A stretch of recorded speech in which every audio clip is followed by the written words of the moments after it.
Hey, it's my turn. What are you up to, Alberto? Oh, hi, Dr. Jen. Well, I'm just sitting here thinking about astrology, and I've got a cool image I want to show you from a very famous psychiatrist that also dabbled in astrology, and see if you can get some vibes off of this. I'm a dabbler. He's a dabbler, yeah. He dabbled. So Hmm. Carl Jung did a lot of these craft things around his home. He had married a wealthy woman, which gave him a lot of luxury, free time. And this is called the Bollingen stone from his home in Switzerland. And I was looking at his chart in my other video about dispositor trees, and I noticed if you look on the right, this is basically an astrological sort of mandala, Hmm. or it's actually split in a very knowing kind of way. If you notice, the upper left-hand quadrants are the day sect, and the lower Hmm. right are the night sect. Hmm. Mercury's in the middle. The malefics oppose each other and the benefics oppose each other, as do the lights. Hmm. And I thought that's pretty interesting. I mean, there's also a bunch of Greek sort of Gnostic text around here, which I didn't get into, but um, I thought this was actually pretty interesting considering that, I don't know, when did you start seeing discussions of sect? I only started seeing that with the Hellenistic revival. I don't remember. This is something from like the 40s. I mean, I don't have it top of mind, but I am noticing like Venus would never be that far away from the sun. That's a good point. So this is, deliberate because it's not astronomical. It's not a depiction of a chart. It's something else. Yeah, this is more of like a cosmological kind of diagram. And I mean, it's got the feminine planets on the right, Yeah. and opposed to the other ones. So it's the mother and the father, you could say, Mm. with the child in between. And the squiggly line between Mars, Moon, Venus versus the stepped lines everywhere else. I don't know what do you think that means? I've been thinking about that and I'm not sure. Maybe it is speaking to that kind of inner world that's a little more fluid than this external experience. Mm-hmm. Objectivity versus subjectivity. Mm-hmm. Yeah, This yeah. would also make a great Oreo cookie stamp, like the Bollingen cookie, Yes. A little bit of Oreo. Yeah. you know? That would be cool. Yeah. Someone needs to get on this making astrological cookies. Like we need a whole natal chart situation on cookies. Yeah, you could get your Oreos. own chart as a cookie and then eat it. Maybe for your wedding. Could be like a wedding favor thing. Chart Mm-hmm. of our marriage. Mm-hmm. That's right. Yeah. But did he carve this? Did he like chisel Yes. this out? Yes. Apparently he did. And Wow. that was part of his whole individuation thing. It was that he So actually, I know that he was making mandalas as early as 1919, but I didn't know that he was chiseling them out of stone in the 40s. Mhm. He That's a built, whole like escalation of craft. yeah, I don't know the full story, but he actually built an entire tower, which is kind of like a cool thing to do where I think he built it from scratch, and that it became his like retreat slash library where he could go up, and read about alchemy or mythology or whatever and smoke his pipe and just be a cool dude in his own tower. Okay, now I feel like Wayne and Garth, like, we're not worthy. We're not worthy. Well, again, remember he had a very wealthy spouse Oh, okay. That's the ticket. Got it. helped him do that. The other thing Build that's a tower. build the tower. Well, it's like where's I mean, who wouldn't you like to have your own tower to go to every now and then to like close the door and just do I your own? mean, I've got Kaylee, but people Yeah, come visit. There could be an extension, I guess, on the top. We could build a tower, maybe, right. do a fundraising and just get the tower built. And it's like that's where the Airbnb will be when you come to visit. It's like you can sleep in the tower. Yeah, yeah, Mm. yeah. Maybe you have a little astronomical observatory up there too, A and nice big telescope. Why not? yeah, exactly. Ah, this is so cool though. Yeah, I wonder what he was thinking. I'm sure he must have written about it somewhere. There must be an academic paper. Yeah, or it might be. I have Liz Green's books about Jung and astrology, but I haven't gone through them completely. I'm pretty sure this is a pretty prominent.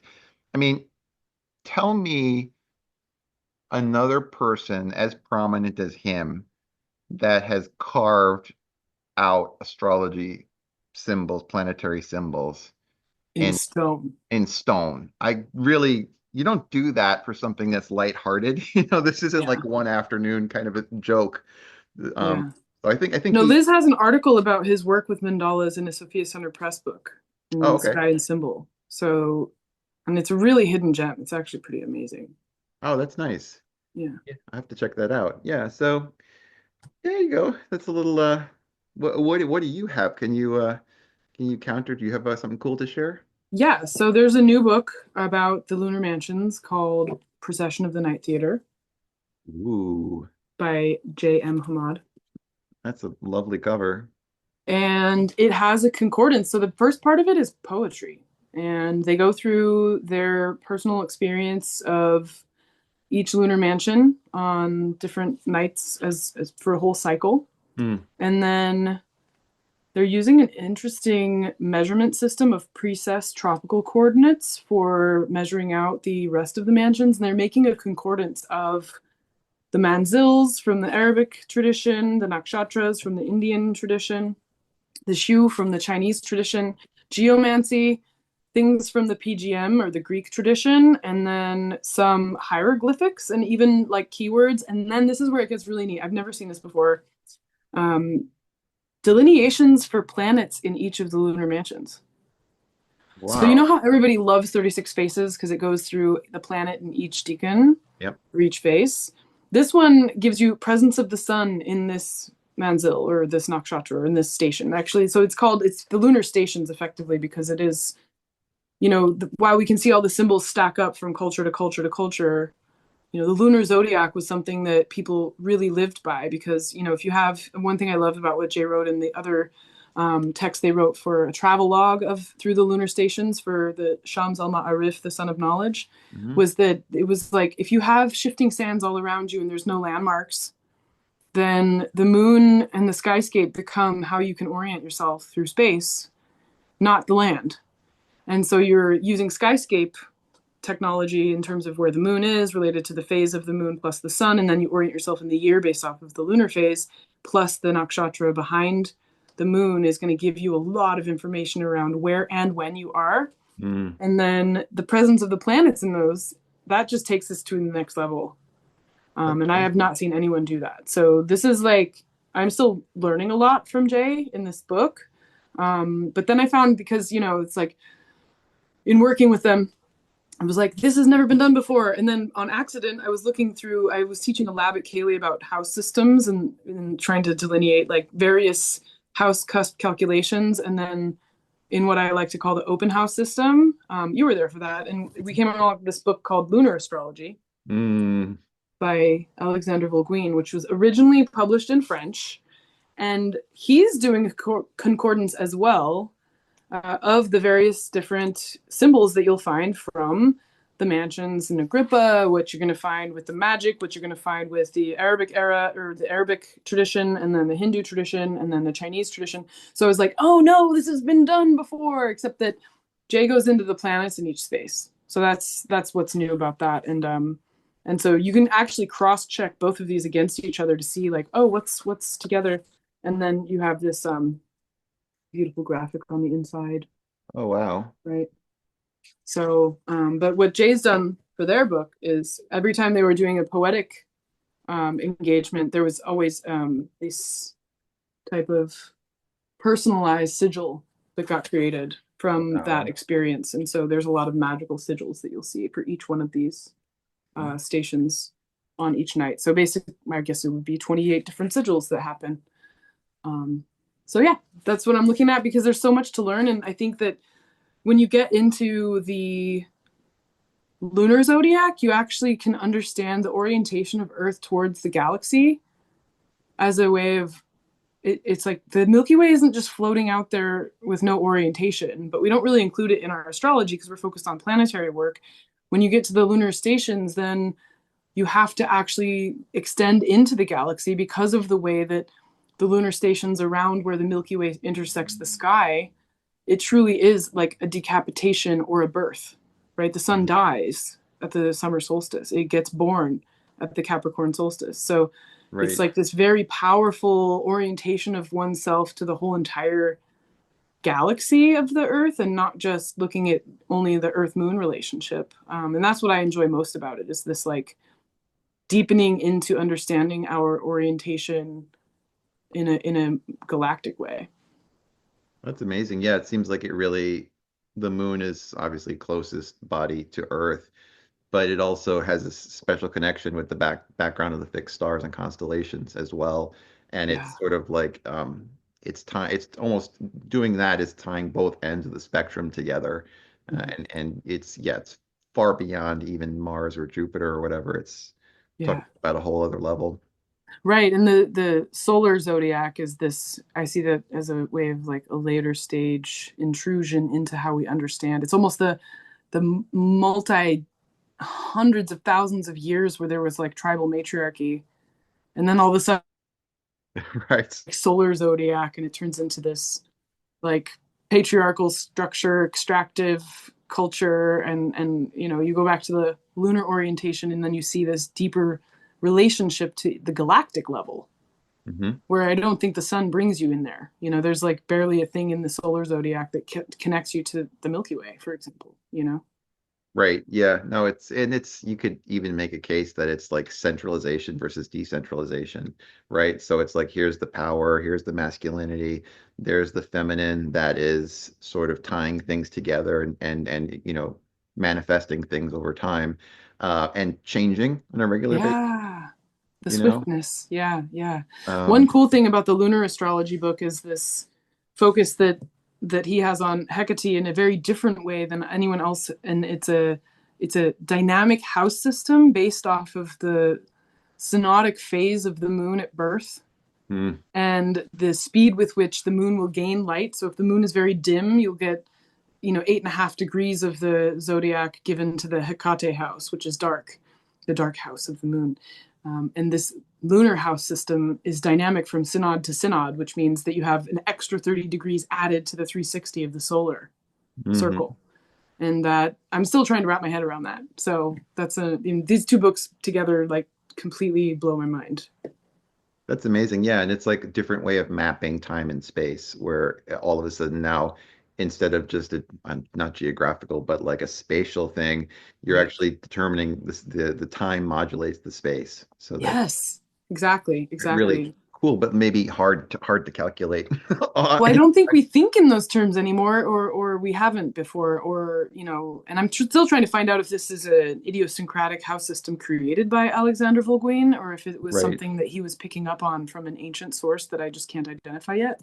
Yes. But, this idea of like, you know, even in house systems, we have stuff that is calculated either based off of space or time. And this one specifically is based off of the synodic cycle too, which adds a different temporal duration to the concept of how you would divide those spaces. Because in the middle of it, it's basically indeterminate of when you have the full moon. He's like, yeah, give or take a day or two, and you can like go and, it could be 15 degrees, it could be 30, and you're like scratching your head going like, what is it, man? And he doesn't really give you a lot of examples because he just wants to start talking about Hecate or Hecate or however you say it. Belly button, tomato, tomato, potato, That's potato. right. Yeah. Yeah, for sure. Well, that's really cool. That's amazing. I would love to see. I wonder if anybody uses that system, and what if they do, what they found with it. I've never heard of it until that exploration and plopped out and was like, hey, come understand me. And I'm like, I'm trying. Yeah, yeah. Just for everybody, what is the open house system? That sounds interesting. I hear about Holstein houses and Placidus. What is open house system? So the open house system is a name I gave to the idea that you will use the house system appropriate to the technique that you're employing. So, and it was kind of an inside joke of like open house, like everybody's invited, use all the houses, right? Like everybody can come in and any house system can express what they need to when they need to. But it's kind of like, when I'm doing horary, I'm going to use Regiomontanus because the most perfect expression of horary was with William Lilly, who used that house system. But when I do triplicity rulers of the houses, Alcabitius is appropriate because that was the perfection of that technique. And I've tried back and forth with other cusps. And I know Dorotheus would have probably been using whole sign houses with his triplicities, but I find that you get the most juice out of the technique of doing trip rulers of the houses with Alcabitius. Mm, And I see all of the things as pluralities. So one person in your life can be represented by multiple planets depending on which focal length you have on your lens. right. So I'm not reductive in that way. And that's the open house system. It's not reductive. It's basically saying if you want to do this technique to its best expression, use the house system that was used when it was expressed best. Right.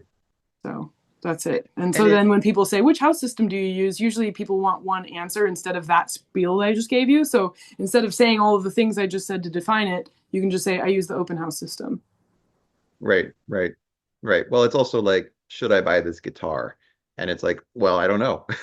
What are you going to do? What are you going to play heavy metal? Yeah, get this electric guitar. If you're going Yeah. to play classical, get this other guitar. So it's funny because in the day and age where people were calculating charts by hand, I could see why you'd want to stick to one house system and be like, okay, I that's all I've got the table of houses. I don't need to worry. But Yeah. like nowadays, we're so spoiled, and you can just sit there and you can experiment and learn with different house systems. But I guess there's still that deeper desire for simplicity, I guess, or Mm-hmm. certainty. But Right, right. you Yeah. can And I lose think, out. there's even modern astrologies that do away with houses altogether and only focus on arc distance Hmm. and resonant arcs between different factors, Yep. which works, but it doesn't necessarily work better or worse than a very robust Islamicate house system delineation. Like even today, I had somebody say, hey, can you read this horary for me? I want to know about this question. And I was like, well, toss the horary. Let's look at your chart. Hmm. And looking at trip rulers of the houses, we could see like, yeah, the answer is yes, you're disposed towards that. Do it, and Right. we didn't need horary, and we also only could see the answer using the houses and their triplicity rulers, and where those were placed and what their strengths were and whether it matched the desire of the person, asking like, should I do this? And I don't think astrology has morality in that way of like should, but it's sort of like the underlying intention behind that question to me is, will I be successful if I pursue this? And the answer is yes, according to that. But you need house systems to get there in that Right. way. Like that's how I go there quickly. Right. For Um, sure. They kind of ground it in reality. They kind of ground it yeah. in the location. But if I practiced more, maybe I could do it just with arc openings, you know? Yeah.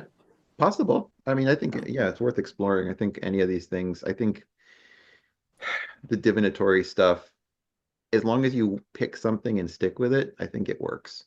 I think you absolutely. can make it work. Hmm. Hmm. Very cool. Well, Sweet. good to see you. Thanks for sharing. Good to see you. Thank you, Jen. I'll catch you next time.